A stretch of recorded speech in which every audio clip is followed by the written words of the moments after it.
नमस्कार दोस्तों, बेरोज़गारों की बात चैनल में आपका हार्दिक स्वागत है। आशा करता हूँ कि आप स्वस्थ होंगे, मस्त होंगे और अच्छी तरह से अपने परिवार के साथ होंगे। हालांकि फिर वही बात है, मस्त होने का तो चांस ये सरकार देगी नहीं, पर आज जो सभी चैनल में बताया वही मैं बता रहा हूँ कि हरियाणा में आचार संहिता लग चुकी है, इलेक्शन घोषित हो चुके हैं। 1 अक्टूबर को मतदान है और 4 अक्टूबर को उस मतदान के नतीजे आएंगे।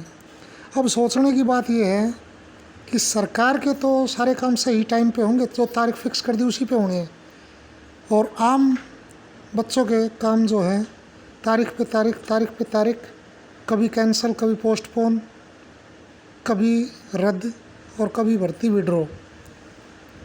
अगर इन नेताओं के साथ भी ऐसा हो कि आज इनका जैसे नोटिस हो गया, आचार संहिता लग गई, 1 साल के बाद फिर एक है कि दोबारा फिर लगेगी, और वही कैंडिडेट फार्म भर सकते जो पहले भरे थे, और वही कैंडिडेट इंतज़ार करें, और उसके ऊपर फिर लग जाए कोर्ट केस चले 5 साल, कभी पॉलिसी पे लगे, कभी उनके योग्यता पे लगे, कभी उनके स्पीच पे लगे, कभी उनके चाल चलन पे लगे, कभी उनके पहनावे पे लगे, कभी कैसे, और उसके बाद उस कैंडिडेचर उनको रद्द कर दिया जाए। और ऐसे ही इलेक्शन की डेट आने के बाद में मतदान हो जाए और फिर उनके नतीजे जो है पोस्टपोन होते रहे। भाई अब 4 को आएगा, नहीं भाई 7 को आएगा, नहीं अगले महीने की 21 तारीख को आएगा, नहीं उससे अगले महीने की 25 तारीख को आएगा, नहीं उससे अगले महीने की 2 तारीख को आएगा। ऐसे करते रहे तो कैसा लगेगा इन नेताओं को जो बच्चों के साथ खेल रहे हैं। मैंने कहा था ना दोस्तों कि ये सरकार झुंझुना दे रही है ग्रुप डी के बच्चों को। ये ग्रुप डी के नहीं, सभी योग्य उम्मीदवारों को झुंझुना दे रही थी, जो आज साबित हो गया मेरी बात से। हालांकि मुझे लगा था आज सुबह कि शायद ये झुंझुना कुछ हद तक कामयाब हो जाए, लेकिन कामयाब नहीं हुआ। ये झुंझुना ही रहा, और ये सच्चाई आ गई दोपहर होते होते अपने सबके सामने। दोस्तों, अब अगली सरकार यही आएगी, रिपीट होगी, या कोई और आएगी, कोई गारंटी नहीं है। एक चीज़ तय है, जो अगली सरकार आएगी चाहे यही भी आए, हालांकि चांस कम लग रहे हैं मेरे को तो, लेकिन भाई मैं पब्लिक में एक वोट ले रहा हूँ, और पब्लिक सभी जिस साइड जाएंगी विजेता वही होगा जिसकी ज़्यादा वोट मिले, क्योंकि ये वोट की राजनीति जो है खेल चुके उससे पहले। अब फला का पेपर उस दिन होगा, फला का उस दिन होगा, और ये कहेंगे हमको मौका दो, हम इन भर्ती को कंप्लीट करेंगे। हमने तारीख दे दी, भाई आचार संहिता लगी, पता नहीं क्या कर देते, नहीं तो हम क्या कर देते, पहले कोर्ट केस में उलझ गए, नहीं तो पता नहीं क्या कर देते। भैया इन 5 साल निकाल दिए, कुछ नहीं हुआ, आगे भी ये कुछ नहीं करेंगे।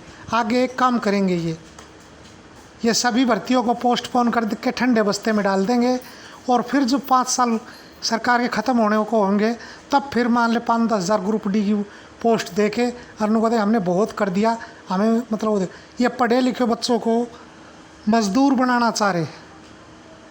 जो बच्चा टेक्सटाइल इंस्पेक्टर के लायक है उस बच्चे से मजदूरी करवाना चाह रहे हैं कि पढ़े नहीं बढ़े नहीं। हाँ, ग्रुप ए की नौकरी जो है वो अदर स्टेट से भरते रहेंगे जैसे पहले भी।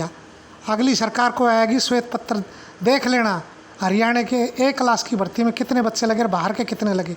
इन्होंने 10 साल में नहीं बताया, लेकिन अगली सरकार आए तो आप श्वेत पत्र मांग लेना, अगर दूसरी सरकार बने तो। और यही सरकार बनी तो भैया श्वेत पत्र ये देगी ही नहीं तुमको, यह भी मैं सच्चाई बता रहा हूँ। बाकी तुम्हारी मर्जी।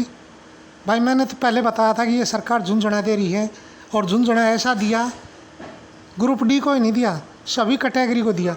चाहे उसमें कोई किसी को किसी उपनाम से बुलाता है, कोई किसी को उपनाम से बुलाता है, कोई किसी को नाक कहता है, कोई किसी को करोड़िया कहता है, कोई किसी को धोड़ा कहता है, कोई किसी को पीला कहता है। भाई ये गलत बात है। आपस में सभी बच्चों को लड़ा दिया, सभी ग्रुप बना दिए, कोई क्वालिफाई का, कोई नॉन क्वालिफाई का, कोई ग्रुप वाइज का, कोई पोस्ट वाइज का, कोई किसी कैटेगरी का, कोई सब बच्चों को आपस में लड़ा के 5 साल ले गए, और इन्होंने नहीं किया कुछ। पिछले 5 साल के टर्म अच्छे थे, तो इनको कुछ चांस बन गए थे सरकार के, जेजेपी ने साथ दे दिया जो इनकी सरकार बन गई। अब इनके 5 साल के टर्म के काम काज आप सभी बच्चे एनालाइज करें कि कितने रोज़गार दिए। बाकी तुम्हारी मर्जी भाई, मैं ये नहीं कहूँगा कि फ़ला पार्टी को वोट दो, फ़ला को मत दो। मैं किसी पार्टी का सपोर्टर नहीं हूँ, न किसी पार्टी का विरोधी हूँ।